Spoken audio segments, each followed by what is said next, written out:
Hello students, let us read and understand chapter number 1 that is nutrition in plants. Plants के अंदर nutrition. तो सबसे पहले हम जानते हैं कि न्यूट्रिशन क्या होता है। आप सभी को पता है कि हम ह्यूमन बॉडी जो है वो कोई भी काम करते हैं तो कुछ समय तक एनर्जी रहती है हमारे अंदर, लेकिन after some time there is a limit कि उसके बाद हम काम नहीं कर सकते। तो जब तक हम कोई भी काम कर रहे हैं तब तक क्यों कर रहे थे? क्योंकि हमारे अंदर एनर्जी थी। अब वो एनर्जी कहाँ से आती है? फूड से आती है। और फूड के अंदर होता क्या है? फूड के अंदर होता है carbohydrate, protein, fats, vitamins and minerals. ठीक है, ये क्या कहलाते हैं? कंपोनेंट ऑफ फूड, और इनको हम न्यूट्रिएंट्स बोलते हैं। ठीक है, हर एक न्यूट्रिएंट का कुछ ना कुछ काम होता है। फॉर एग्जांपल कार्बोहाइड्रेट की वजह से हमें एनर्जी मिलती है। प्रोटीन है वो नए सेल्स को बिल्ड करने का काम करते हैं। फैट है उसके रूप में एनर्जी स्टोर होती है। विटामिन और मिनरल्स जो हैं वो हमें वो हमारी जो इम्यूनिटी पावर है उसको बढ़ाने का काम करते हैं। हम जल्दी बीमार नहीं होते if we take adequate amount of vitamin and mineral in our food. ठीक है, तो अभी हम जानते हैं, हम पढ़ रहे हैं न्यूट्रिशन इन प्लांट्स। सबसे पहले हम जानते हैं कि न्यूट्रिशन होता क्या है। तो न्यूट्रिशन किसे बोलेंगे? It is the mode of taking food by an organism and its utilization by the body. कि क्या किया जाए, वो मोड मतलब वो तरीका जिसके ज़रिए कोई भी ऑर्गेनिज्म फूड लेता है और उसकी बॉडी उसका यूटिलाइजेशन करती है। फॉर एग्जांपल मैंने आपको इन सब के बारे में इंडिविजुअली बताया, तो इस तरीके से इन सारे न्यूट्रिएंट्स का यूटिलाइजेशन होता है हमारी बॉडी के अंदर। ठीक है, सो नेक्स्ट इज कितने टाइप का होता है न्यूट्रिशन? अलग अलग तरीके से हो सकता है। किसी भी ऑर्गेनिज्म की न्यूट्रिशनल रिक्वायरमेंट अलग अलग तरीके से पूरी हो सकती है। तो there are basically two broad categories. First is autotrophic and second is heterotrophic. तो ऑटोट्रोपिक मोड ऑफ न्यूट्रिशन क्या होता है? जब ऑर्गेनिज्म अपना खाना खुद बना सकता है। The mode of nutrition in which organism make food themselves from simple substances is called autotrophic. ठीक है, सिंपल सब्सटेंसेस का इस्तेमाल करते हुए जब कोई भी ऑर्गेनिज्म अपना खाना खुद बना सकता है, इसको हम बोलते हैं ऑटोट्रोपिक। ठीक है, ऑटोट्रोपिक मोड ऑफ न्यूट्रिशन। और ऐसे जैसे कि प्लांट्स है, प्लांट्स अपना खाना खुद बना सकते हैं, इसलिए जो भी ऑर्गेनिज्म अपना खाना खुद बना सकते हैं उनको हम बोलेंगे ऑटोट्रोप्स, जो अपने न्यूट्रिशन रिक्वायरमेंट के लिए दूसरे के ऊपर डिपेंड रहते हैं। Because hetero, the word hetero means other, auto means self. तो नाम से ही पता चल जाता है, हमने नेमिंग इस ऐसे ही की है ताकि हमें नाम से ही पता चल जाए।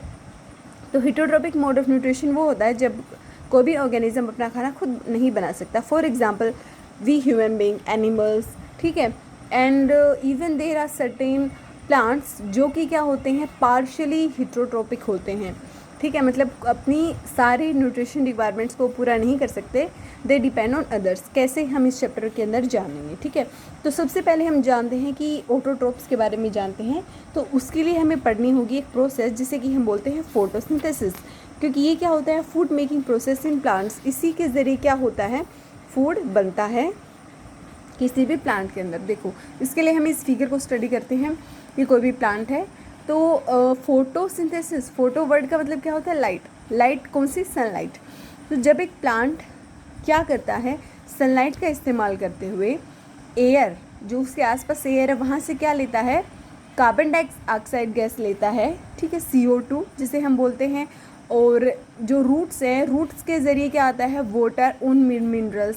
ठीक है, हम सोइल के अंदर मिनरल्स डालते हैं ना, हम मैन्यूर वगैरह डालते हैं, तो उससे क्या होता है? उससे जो मिनरल्स हैं वो पहुंचते हैं प्लांट्स में। और कैसे पहुंचते हैं? ज़रिया क्या होता है? रूट्स। रूट्स क्या करती हैं? सोइल से मिनरल्स और वाटर को ऊपर लेकर जाएंगी। इसके अंदर ऐसी पाइप्स होती हैं बहुत बारीक। ठीक है, आप पढ़ोगे आगे इसके बारे में, जाइलम और फ्लोएम टिश्यूज़ के बारे में। तो उनके ज़रिए, इन पाइप्स के ज़रिए क्या होता है? ये मिनरल्स और वाटर ऊपर पहुंचता है। ठीक है, और यहाँ पर लीव्स में एक और चीज़ होती है जिसे कि हम बोलते हैं क्लोरोफिल। क्लोरोफिल क्या होता है? ग्रीन कलर का पिगमेंट होता है। इस क्लोरोफिल की वजह से ही जो प्लांट है या कोई भी जो ट्री है उसका कलर ग्रीन होता है। तो ये सब मिलकर क्या करते हैं? खाना बनाते हैं। और लीव्स वो जगह है जहाँ पर क्या करते हैं? प्लांट्स अपना खाना बनाते हैं। और यहाँ से फिर और बहुत सारी पाइप्स होते हैं, जैसे हमारे अंदर आर्टरीज और वेंस होती है ना, जो कि खून को एक जगह से दूसरी जगह लेकर जाती हैं। ऐसे ही इसके अंदर भी बहुत सारी बहुत पतली पाइप्स होती हैं। फ्लोएम टिश्यू होता है जो कि खाना बनने के बाद पूरे प्लांट के अंदर जो भी खाना है उसको पहुंचा देता है, ठीक है। तो ये वाली सारी जो प्रोसेस होती है वो होती है फोटोसिंथेसिस। ये जो पत्तियाँ होती हैं, अगर हम इसके क्रॉस सेक्शनल एरिया को देखें तो देखो इसके अंदर क्या होता है, इसके अंदर एक ऐसा छेद होते हैं, पोर्स होते हैं, ठीक है। और ये जो पोर्स होते हैं इन्हीं के ज़रिए CO2 है वो अंदर जाती है या बाहर, ऑक्सीजन गैस जो है वो बाहर निकलती है। ऑक्सीजन गैस क्या है, जैसे हम ऑक्सीजन लेते हैं और कार्बन डाइऑक्साइड गैस छोड़ते हैं, हमारा जो वेस्ट मटेरियल है वो कार्बन डाइऑक्साइड होता है, ऐसे ही प्लांट का वेस्ट मटेरियल ऑक्सीजन होता है, ठीक है। ये जो प्रोसेस है इसको हम लिखना चाहें तो ऐसे लिखेंगे, carbon dioxide plus water in the presence of, ये जो एरो है इसके ऊपर और नीचे जो है ये होते हैं कैटालिस्ट। ये क्या करते हैं, ये किसी भी रिएक्शन की स्पीड को बढ़ा देते हैं, ठीक है। या फिर इनकी प्रेजेंस में होगा, फॉर एग्जांपल यहाँ पर क्या है, सनलाइट और क्लोरोफिल है, तो इनकी प्रेजेंस में होगा और ये क्या बन जाएगा, इस एरो के बाद में जो भी लिखा होता है वो प्रोडक्ट होता है, ये इधर रिएक्टेंट होता है जो एरो से पहले होता है। तो प्रोडक्ट मतलब जो बन रही है चीज़ वो क्या होगी, कार्बोहाइड्रेट प्लस ऑक्सीजन। तो यहाँ से ये सब बन गया है। तो यहाँ पर देखो पेड़ ने कार्बन डाइऑक्साइड गैस ली है और ऑक्सीजन छोड़ी है, तो ये कहाँ से हो रहा है, स्टोमाटा से, ठीक है। स्टोमाटा एक पोर होते हैं और इसके बाहर होती हैं गार्ड सेल। गार्ड सेल क्या करती हैं, कंट्रोल करती हैं। जैसे कि गेट पर गार्ड का काम क्या होता है कि वो आने देगा या तो फिर नहीं आने देगा। तो यहाँ पर गैसेस का एक्सचेंज होगा या नहीं होगा उसको कौन डिसाइड करेगा, दीज गार्ड सेल्स, क्योंकि गार्ड सेल्स ही कंट्रोल करती हैं स्टोमाटा को, ठीक है। इसीलिए इसका नाम गार्ड रखा गया है, गार्ड सेल्स। सेल्स आया है तो थोड़ा सा सेल्स के बारे में आपको बता देते हैं। सेल्स क्या होती हैं, देखो जैसे कि एक घर है, एक घर ब्रिक से बनता है, ऐसे ही हमारी बॉडी या किसी भी चीज़ की बॉडी, कोई भी ऑर्गेनिज्म की बॉडी सेल से बनी होती है। प्लांट्स के अंदर भी सेल होती है, एनिमल्स के अंदर भी सेल होती है एंड ह्यूमन बीइंग, ठीक है। सबके अंदर सेल्स होती हैं जो भी ऑर्गेनिज्म जिंदा है। तो इसका जो स्ट्रक्चर होता है वो ऐसा होता है, इसके अंदर एक न्यूक्लियस होता है जो कि एक राउंड कलर का थिक सा स्ट्रक्चर होता है जिसके अंदर इस सेल्स के बारे में पूरी इन्फॉर्मेशन होती है, ठीक है। इसके बाहर है ये जेली लाइक स्ट्रक्चर होता है, जेल टाइप होता है, इसको हम बोलते हैं साइटोप्लाज्म। इसके अंदर बहुत सारे और भी छोटे छोटे सेल ऑर्गेनेल होते हैं जिसके उनके भी पर्टिकुलर काम होते हैं, आप बड़ी क्लासेस में पढ़ोगे आगे। और इसके बाहर की जो कवरिंग होती है उसको हम सेल मेम्ब्रेन बोलते हैं, ठीक है। फिलहाल के लिए आप इतना ही समझ लो कि सेल वो बेसिक स्ट्रक्चरल यूनिट होती है जिससे कोई भी ऑर्गेनिज्म बनता है, ठीक है। तो सन को जो है हम अल्टीमेट सोर्स ऑफ एनर्जी भी बोलते हैं। क्यों बोलते हैं, क्योंकि ऑटोट्रोप मोड है उसके ऊपर डिपेंड होते हैं, और ऑटोट्रोप तो अपना खाना खुद बनाते ही हैं, उसके अंदर तो सन का पूरा रोल होता ही है। इसके अलावा जो हिटरोट्रोप हैं वो भी अपनी न्यूट्रिशन रिक्वायरमेंट के लिए इनके ऊपर डिपेंड रहते हैं, ठीक है। ये देखो ये बहुत सारे कलर की लीव्स हैं, ठीक है। ये दिखने में कोई येलो दिख रही है, कोई कैसे, किसी के ऊपर पर्पल कलर है, किसी के ऊपर रेड कलर है, ऐसे पैचेस हैं इनके ऊपर। बट इन सब के अंदर अगर हम आयोडीन टेस्ट करें, आयोडीन टेस्ट क्या होता है आपने किया होगा 6th क्लास में। आयोडीन टेस्ट में क्या होता है, अगर किसी भी कोई भी जो लीव है या फिर कुछ भी है, अगर किसी भी चीज़ के अंदर स्टार्च है, ठीक है, तो अगर हम उसके ऊपर आयोडीन सॉल्यूशन की कुछ बूंदें डालते हैं तो वो डार्क ब्लू कलर का हो जाता है। अगर वो डार्क ब्लू कलर का हो जाता है तो इससे ये पता चल जाता है कि इस चीज़ के अंदर स्टार्च है। जैसे कि हम लीव्स के अंदर भी टेस्ट कर सकते हैं। वैसे स्टार्च होता क्या है, जैसे कि हमारी बॉडी के अंदर एक्स्ट्रा फूड है वो फैट के रूप में स्टोर होता है, ऐसे ही जो पेड़ की पत्तियाँ होती हैं या फिर एक पेड़ के अंदर स्टार्च के रूप में एक्स्ट्रा फूड स्टोर होता है। ऐसे ही देखो एक प्लांट है एल्गे, आपने देखे होंगे ग्रीन कलर के और स्लिमी थोड़े से स्मूथ से पैचेस पॉन्ड्स में या फिर वाटर बॉडीज़ के अंदर। तो ये क्या होते हैं, एल्गे होते हैं, इनका ग्रीन कलर होता है और ये भी एक टाइप ऑफ प्लांट है और ये भी अपना खाना खुद बनाते हैं क्योंकि इनके अंदर भी क्या होता है, क्लोरोफिल होता है। Next synthesis of plant food other than carbohydrate के अलावा और किस तरीके से सिंथेसाइज करते हैं। तो इसके अलावा और क्या होता है, कार्बोहाइड्रेट जो है उसको तो फोटोसिंथेसिस के ज़रिए सिंथेसाइज कर लेते हैं। The carbohydrate are made of carbon, hydrogen and oxygen. इसको हम बोलते हैं कि कार्बोहाइड्रेट इसके अंदर कार्बन होता है, हाइड्रेट हाइड्रोजन होता है और ऑक्सीजन होता है, कार्बो ओ, ठीक है। तो ऑक्सीजन होता है। These are use to synthesize other components of food such as protein और फैट। जो बाकी प्रोटीन और फैट है उसको सिंथेसाइज करने में ये हेल्प करते हैं। But proteins are nitrogenous substances which contain nitrogen. तो प्रोटीन जो है एक नाइट्रोजनस सब्सटेंस है, और नाइट्रोजन कहाँ से आता है वो आगे आएगा आपके, उसमें मैं आपको बताऊंगी। कुछ बैक्टीरिया होते हैं जो कि क्या करते हैं, जो एयर की जो नाइट्रोजन है उसको सोल्यूबल फॉर्म के अंदर चेंज करके और वो क्या कर देते हैं, पेड़ को देते हैं। ठीक है, वो अभी आएगा, मैं आपको समझाती हूँ। तब तक हम जानते हैं अदर मोड ऑफ न्यूट्रिशन के बारे में।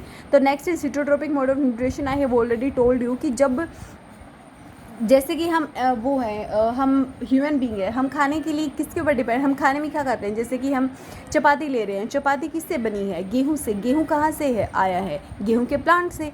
तो कोई भी चीज़ आप देख सकते हो वो अल्टीमेटली किससे आ रही है, प्लांट से आ रही है। इसका मतलब हम अपनी न्यूट्रिशन रिक्वायरमेंट के लिए किसके ऊपर डिपेंड कर रहे हैं, प्लांट के ऊपर। If plants are not there we can not survive. ठीक है, तो अभी क्योंकि हम सिर्फ प्लांट्स की ही बात कर रहे हैं, तो हम ऐसे प्लांट्स की बात करेंगे जो अपना खाना खुद नहीं बना सकते। फॉर एग्जांपल कुस्कुटा है, आपने देखी होगी, ये अमर बेल की जाल टाइप स्ट्रक्चर होता है, येलो कलर का होता है। येलो कलर का इसीलिए होता है because it does not contain chlorophyll in it. तो ये क्या करता है, ये किसी होस्ट प्लांट के ऊपर चला जाएगा। होस्ट क्या होता है, मेज़बान, जो गेस्ट जो आता है उसको सर्व करता है। ठीक है, तो ये जो होस्ट प्लांट को किसी भी प्लांट के ऊपर ये सर्वाइव कर सकता है और उसके ऊपर फैलता जाता है और अपनी न्यूट्रिशन रिक्वायरमेंट्स को क्या करता रहता है, फुलफ़िल करता रहता है। ठीक है, तो ऐसा जो मोड ऑफ न्यूट्रिशन है इसको हम बोलेंगे पैरासाइटिक मोड ऑफ न्यूट्रिशन।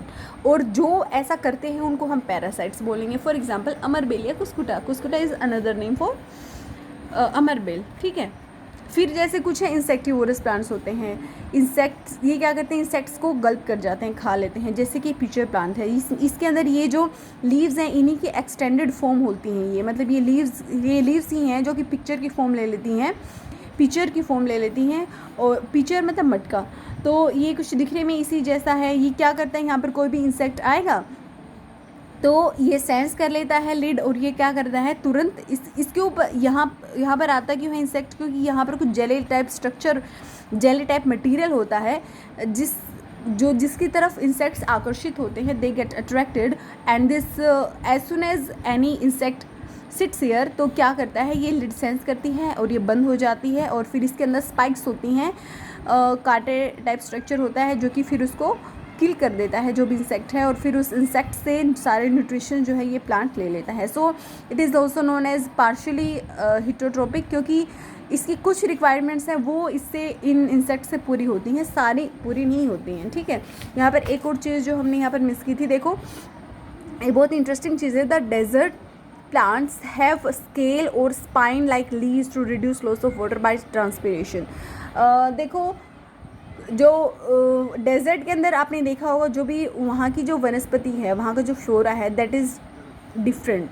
ठीक है, वो डिफरेंट क्यों होता है, क्योंकि वहाँ पर पानी की कमी है, तो इसकी वजह से उनकी जो स्टेम है या लीव्स है वो इस तरीके से चेंज हो जाती हैं, मॉड्यूल हो जाती हैं कि वहाँ पर कम से कम लॉस हो वाटर का। फॉर एग्जांपल जैसे कि जो लीव्स हैं वो कैसी शेप ले ली है, लीव्स ने स्पाइन टाइप की। ठीक है, ऐसे एकदम कांटेदार, आपने देखा होगा नागफनी है। ठीक है, वो उसका स्ट्रक्चर कैसा होता है, ऐसा ही होता है, उसके अंदर बहुत सारी स्पाइंस होती हैं। तो यहाँ से ये क्वेश्चन भी आता है कि ये जो स्पाइंस है वो एक्चुअली है क्या, तो उसके अंदर दिया हुआ लीव्स हैं, स्टेम है या और कुछ, तो ऐसे ऑप्शंस होते हैं। तो आपको पता होना चाहिए कि वो लीव्स होती हैं एक्चुअली, जो कि स्पाइन की फॉर्म में कांटे की शेप में आ गई होती हैं। ठीक है, और जो फोटोसिंथेसिस है वो ज़रूरी नहीं कि सिर्फ पत्तियों में ही हो, ग्रीन स्टेम में भी हो सकता है। ठीक है, तो ये आपके लिए था add to knowledge. Next is saprotroph mode of nutrition. आपने देखा होगा कि जैसे कि कोई भी ये है, जैसे कि ब्रेड है, अगर आपने उसको कुछ दिन के लिए छोड़ दिया है, आपने अचार के ऊपर भी देखा होगा, अगर उसको हम ओपन छोड़ दें या फिर उसके अंदर हम उसको अंदर ऑयल के अंदर नहीं डालें तो कुछ टाइम बाद में उसके ऊपर ग्रीन कलर के पैचेस आ जाते हैं। ठीक है, तो ये क्या है, ये कहाँ से आ गए हैं, ये क्या है, ये फंगाई हैं। ठीक है, और ये इनका काम क्या होता है, ये जो भी गली सड़ी चीज़ें होती हैं वहाँ से अपना न्यूट्रिशंस रिक्वायरमेंट को पूरा कर लेते हैं। For example mushroom. ठीक है, तो mushroom is an organism, is a plant, is a type of plant. ठीक है, वो क्या करता है, जो कि डेड और डिकेइंग मटीरियल से अपनी न्यूट्रिशन रिक्वायरमेंट्स को पूरा करता है। तो सेप्टोट्रोपिक मोड ऑफ न्यूट्रिशन किसे बोलेंगे? Mode of nutrition in which organism take in nutrients from dead and decaying matter, okay, इसको सेप्टोट्रोपिक न्यूट्रिशन बोलेंगे। और ऐसे ऑर्गेनिज्म जो कि ऐसा करते हैं उनको हम क्या बोलेंगे? सेप्टोट्रोप्स, फॉर एग्जांपल फंगाई, ठीक है, and this mushrooms. Next is symbiosis. Symbiosis word का मतलब क्या होता है? आपस में शेयरिंग करना। तो some organism live together and share both shelter and nutrition. For example जैसे कि आप जो है स्कूल आ गए हो, ठीक है, but unfortunately you forgot to bring pen and one of your friend who forgot to bring his pencil, his or her pencil. तो आप क्या करोगे? आपको दोनों की ज़रूरत है, पेन की भी ज़रूरत है, पेंसिल की भी ज़रूरत है, तो क्यों ना आप जो है शेयरिंग कर लो, ठीक है। जब उसे पेंसिल की ज़रूरत हो, जब आपको पेंसिल की ज़रूरत है आप उससे ले सकते हो, जब उससे पेन की ज़रूरत है आप उसे दे सकते हो। सो इस प्रोसेस को हम क्या बोलेंगे? सिम्बायोटिक रिलेशनशिप, सिम्बायोसिस बोलेंगे। तो ऐसे ही क्या होता है, कुछ प्लांट्स के अंदर कुछ प्लांट्स को रहने की ज़रूरत होती है, कुछ प्लांट्स को न्यूट्रिएंट्स की ज़रूरत होती है। तो वो दोनों आपस में क्या करते हैं? दोनों एक साथ रहते हैं और दोनों एक दूसरे की रिक्वायरमेंट को पूरा करते हैं। इसको हम क्या बोलते हैं? Symbiosis. Some organism live together and share both shelter and nutrients, this relationship is called symbiosis, ठीक है। For example certain fungi live inside the roots of plant. कुछ फंगाई ऐसी होती हैं जो प्लांट्स की रूट्स में रहती हैं। The plant provide nutrients to the fungus and in return the fungus provide water and certain nutrients. Plant क्या करता है? फंगस को न्यूट्रिशन देता है और फंगस क्या करता है? उसको कुछ अदर न्यूट्रिएंट्स देता है और वाटर देता है। एक जो इम्पोर्टेंट है जो कि आपका आए भी आगे, लाइकेंस क्या होती हैं? इससे हम लिटमस पेपर बनाते हैं। Litmus paper is used to determine whether a substance is acid, basic or neutral, ठीक है। तो इसके अंदर क्या होता है? इसके अंदर एक क्लोरोफिल कंटेनिंग पार्टनर होता है जो एक एल्गा होता है और दूसरा एक फंगस होता है, और एक एल्गा और एक फंगस साथ साथ रहते हैं। तो एल्गा के पास क्योंकि क्लोरोफिल है तो ये इसको खाना बना के दे देगा, ठीक है, और फंगस क्या दे देगा? इसको शेल्टर जगह देगा, वाटर देगा और मिनरल्स देगा। तो इस तरीके से दोनों साथ रहते हैं सिम्बायोटिक रिलेशनशिप में। मैंने आपको पहले कहा था कि मैं आपको बताऊंगी कुछ माइक्रोन्यूट्रिएंट्स और मैक्रोन्यूट्रिएंट्स के बारे में, नाइट्रोजन के बारे में डिटेल में। तो देखो कुछ चीज़ें ऐसी होती हैं जो कि किसी भी प्लांट को बहुत ज़्यादा मात्रा में चाहिए होती हैं, ऐसे न्यूट्रिएंट्स होते हैं, तो उसको हम क्या बोलते हैं? मैक्रोन्यूट्रिएंट्स। कुछ ऐसे न्यूट्रिएंट्स होते हैं जिसकी ज़रूरत तो होती है बट स्मॉल अमाउंट में, तो उसको हम बोलते हैं माइक्रोन्यूट्रिएंट्स, ठीक है। तो जैसे हम क्यों फर्टिलाइज़र और मैन्यूर है वो ऐड करते हैं एक क्रॉप के अंदर, एक आपने देखा होगा कि किसान है वो छिड़काव करता है फर्टिलाइजर्स या मैन्यूर्स का, क्यों? क्योंकि सोइल के अंदर कमी हो जाती है इन माइक्रो या माइक्रोन्यूट्रिएंट्स की, जैसे कि नाइट्रोजन है, पोटाशियम है, फॉस्फोरस है, ठीक है। तो ये जो नाइट्रोजन है, आपको पता है नाइट्रोजन वैसे तो एयर के अंदर सबसे ज़्यादा मात्रा नाइट्रोजन की होती है, but why then we add such type of fertilizers which contain nitrogen in them। तो क्यों हम डालते हैं?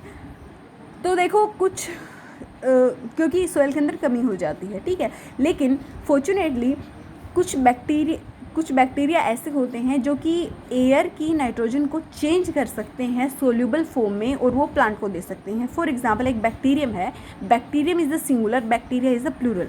तो एक बैक्टीरियम है जिसका नाम है राइजोबियम। ये एक जो लिगुमिनस प्लांट्स हैं, जैसे कि दालें वगैरह जो देते हैं, ग्राम और वटेवर जो भी दाल वाले पल्सेस वाले प्लांट्स हैं, तो वो क्या करता है उनकी रूट्स के अंदर रहेगा और ये क्या करेगा? एयर को एयर के अंदर जो नाइट्रोजन है उसको सोल्यूबल फॉर्म में चेंज करके और किसको दे देगा? उस पौधे को दे देगा, ठीक है। और इन टर्न वो क्या करेगा? उसको भी रहने के लिए जगह चाहिए, तो क्या करेगा? फूड जो है जो प्लांट जो है वो उसको शेल्टर दे देगा। ये एग्जांपल बताया है मैंने, आपको बताया था ना कुछ लिगुमिनस प्लांट्स में, जैसे ग्राम है, पीस है, मूंग, बीन्स वगैरह, इसके अंदर ऐसा होता है, ठीक है।